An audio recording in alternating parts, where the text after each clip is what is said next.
Friends ఇప్పుడే అందిన వార్త హైదరాబాద్లో భారీ అగ్ని ప్రమాదం పరిస్థితి తీవ్ర దారుణం అంటూ లేటెస్ట్ అప్డేట్ అయితే రావడం జరిగిందండి. సో ఆ వివరాలు ఏంటనేది కూడా వీడియోలో తెలుస్తుంది. వీడియోని చివరి వరకు చూడండి, అర్థమవుతుంది. మరోసారి ఛానల్ వస్తే తప్పకుండా సబ్స్క్రైబ్ చేసుకోండి. చూస్తున్నారు కానీ లైక్ చేయడం మర్చిపోతున్నారు. వెంటనే లైక్ చేయడం వీళ్ళకైతే వెళ్ళిపోదాం. బస్తీ చార్మినగర్ సమీపంలో షహ్రాన్ మార్కెట్లోని బుర్కా దుకాణం 3వ అంతస్తులో అగ్ని ప్రమాదం జరిగింది. మినీ గ్యాస్ సిలిండర్ లీకేజ్ కారణంగా అగ్ని ప్రమాదం చోటు చేసుకుంది. అగ్ని ప్రమాదంలో ముగ్గురు తీవ్ర గాయాలయ్యాయి. ఈ ఘటన విషయాన్ని స్థానికులు అగ్నిమాపక అధికారులకు పోలీసులు సమాచారం అందజేశారు. సమాచారం అందుకున్న వెంటనే ఫైర్ సిబ్బంది ఘటనా స్థలానికి చేరుకొని మంటలు ఆర్పివేశారు. పోలీసులు సహాయక చర్యలు చేపట్టారు. ఈ ఘటనపైన పోలీసులు కేసు నమోదు చేసి దర్యాప్తు జరుపుతున్నారు.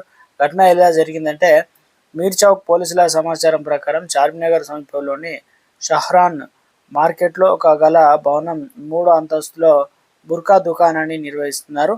ఇక ఆ దుకాణంలో ఉపయోగిస్తున్న మినీ గ్యాస్ సిలిండర్ లీకేజీ ఒకసారిగా మంటలు చెలరేగాయి. మొదట చిన్న మంటగా ప్రారంభమైన ఈ అగ్ని ప్రమాదం క్రమంగా పెరిగి దుకాణంలోని వస్తువులకు వ్యాపించింది. ఇక అప్పటికే అక్కడ ఉన్న వారు మంటలు చూసి భయంతో పరుగులు బయటకు తీశారు. అయితే అగ్ని ప్రమాద సమయంలో దుకాణంలో ఉన్న ముగ్గురు వ్యక్తులు తీవ్రంగా గాయపడ్డారు. వెంటనే వారిని సమీప ఆసుపత్రికి తరలించి చికిత్స అందిస్తున్నారు. వైద్యులు వారికి తక్షణ చికిత్స అందిస్తూ పరిస్థితిని పరిశీలిస్తున్నారు. మంటల తీవ్రత ఎక్కువగా ఉండడంతో స్థానికులు వెంటనే అగ్నిమాపక శాఖ సమాచారం అందించారు. రంజాన్ మాసంతో మార్కెట్ ప్రాంతం చాలా రద్దీగా ఉండడంతో అగ్నిమాపక సిబ్బంది మంటలను కొంత కష్టపడాల్సి వచ్చింది. అయినప్పటికీ వారు సమర్థవంతంగా పనిచేసిన మంటలను అదుపులోకి తీసుకొచ్చారు.